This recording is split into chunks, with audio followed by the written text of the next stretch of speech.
Hello students, welcome back to yet another session. We will complete a simple topic, timing diagram here in online video mode. These are the contents we have seen so far, and now we will complete timing diagram.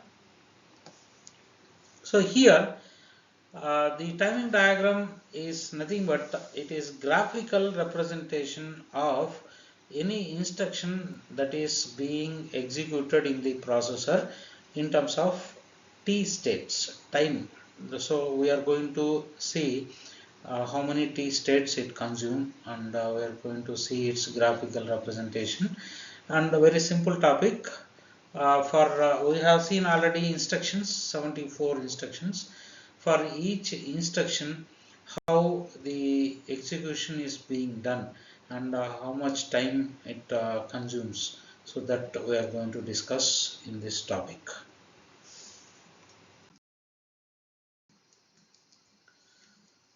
So timing diagram is a graphical representation, provides information about the various conditions of signals such as high, low. Already we have seen high, low, high signal, low signal, and when a mission cycle is being executed.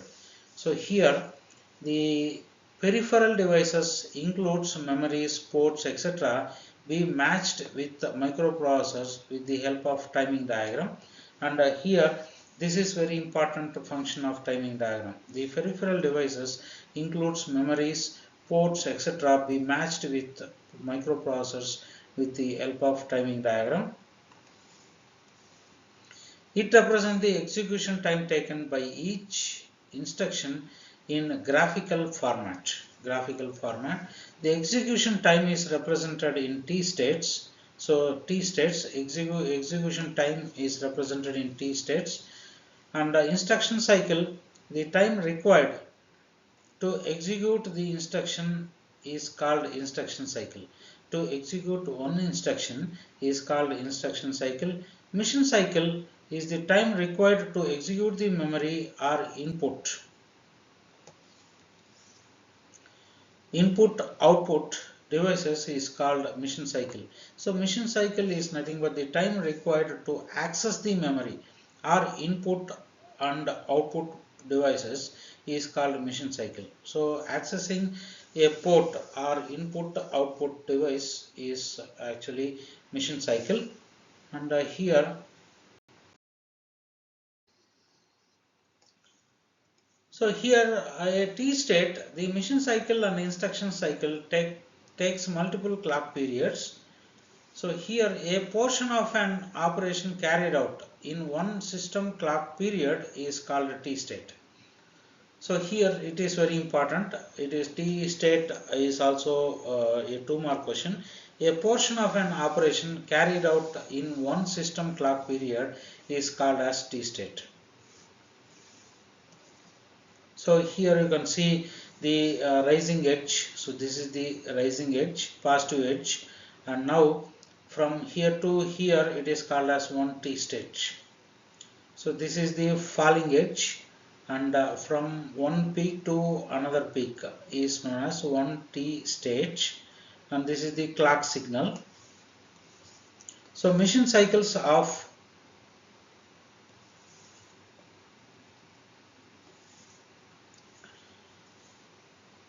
8085, the mission cycle here 8085 has 5 basic mission cycles. They are opcode fetch cycle. So opcode fetch cycle consumes 4 T states.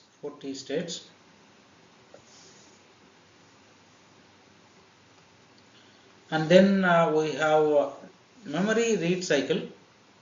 Memory read cycle, it requires 3 states. So here opcode fetch cycle and memory read cycle both are read cycles only. Under read cycle. Memory write cycle, it requires 3 T states, and IO read cycle 3 T states. So these are the 4, and the fifth one is IO write cycle, it requires 3 T states. So these five are the five diagrams we are going to see here. And the first one is opcode fetch cycle. Opcode fetch cycle. So before starting opcode fetch cycle, we will see the mission cycle and state. The necessary steps carried out to perform the operation of accessing their memory or IO device constitute a mission cycle. So here this is step 1, fetch instruction from memory, decode instructions from commands, execute commands, store results in memory, and then main memory. So it is a cyclic process.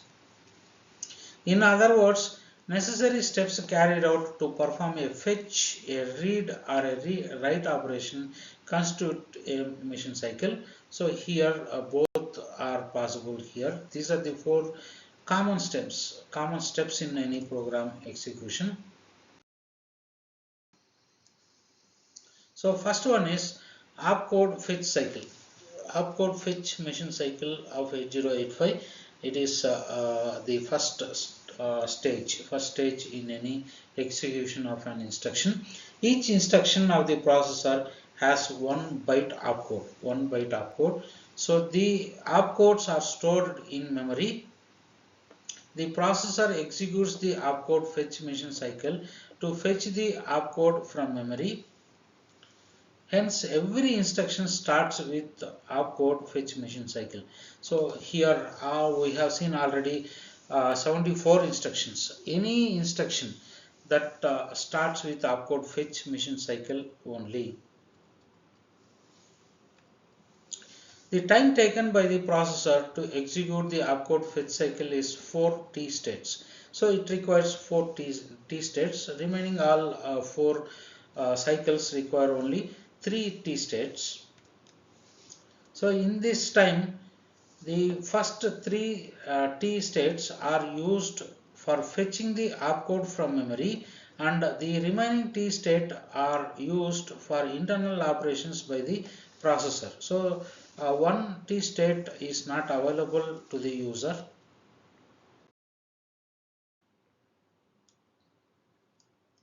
So opcode fetch mission cycle, this is the diagram. So first you have to divide T1, T2, T3, T4, and this is the signal. This is clock signal, and this is A8 to A15, AD0 to AD7, ALE, S0, S1, IO/M bar. So then read bar. So read bar means it is a active low signal, and IO is active high signal. When the same signal is high, low, it performs memory function through S1 and S0, and we have ALE to use the address and data bus, and to use only for the higher order address bus as data bus. Then you have to enable ALE, and you have AD7 to AD0, and this is the lower order AD0 to AD7. This is lower order memory address, and now this is the higher order address bus, and this will be used. This will be the 8 bit size bus, and now you have these signals. Now first clock. So this is one cycle. T1 is from here to here, it is T1, and then T2, T3, and T4. So T4 is actually unspecified. We cannot access the T4 state, nothing to do with the T4 state. Then A8 to A15, now it is a higher order memory address. Here the higher order memory address from T1 to T3, it is used as address bus. So now it is AD7 to AD0, it is lower order memory bus, and the decode D0 to D7. If ALE is disabled, the ALE goes low, and this will act as D0 to D7 bus. So when it is high, then it is a multiplexed bus, lower order memory address bus.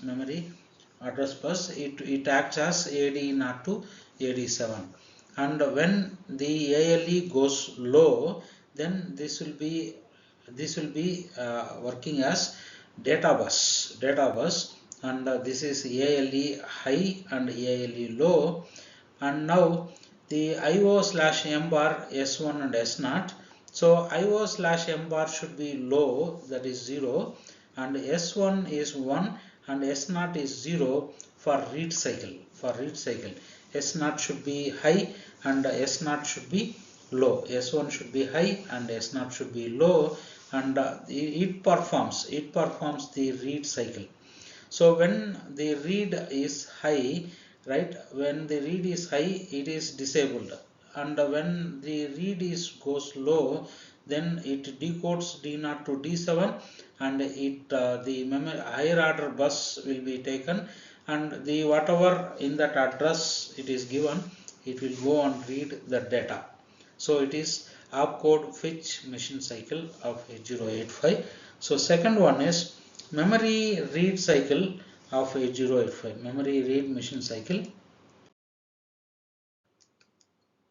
Yeah, memory read machine cycle of 8085. The memory read machine cycle is executed by the processor to read data byte from memory.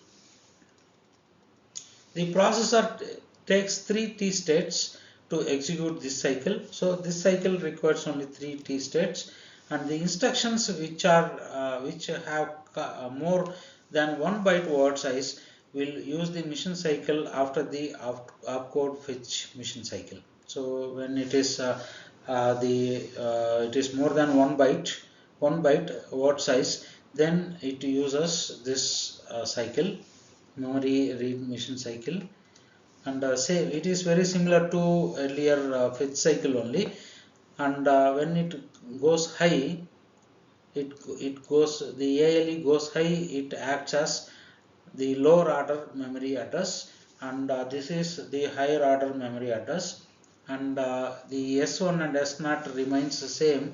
IO slash M bar is also 0, and read cycle taking place here. It is read cycle, and it starts when the read goes low, then it starts reading. When the read states high, then it stops reading, and S1 remains 1 and S0 remains 0.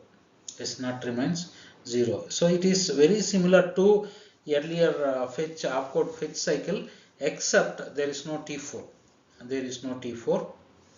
Then the third cycle, memory write machine cycle. So now it is also similar to read cycle only, and S0 and S1 changes here. That is the difference. The memory write machine cycle is executed by the processor to write a data byte in memory location. The processor takes 3 T states to execute the machine cycle.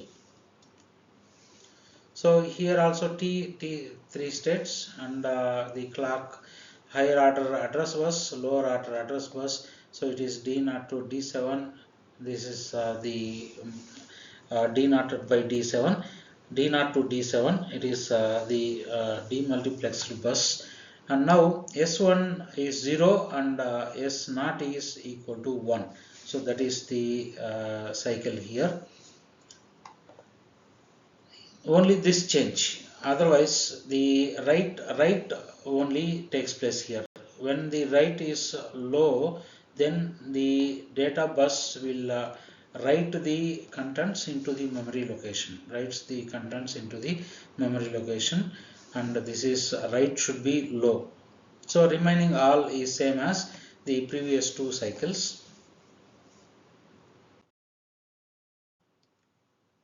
IO read cycle of 8085. IO read cycle is executed by the processor to read data byte from IO port 2 from the peripheral, which is IO mapped in the system.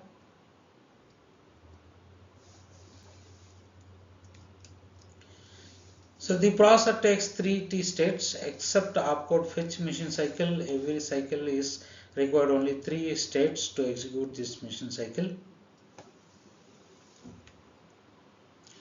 The in instruction uses this mission cycle during the execution. So here RD bar, it is IO read.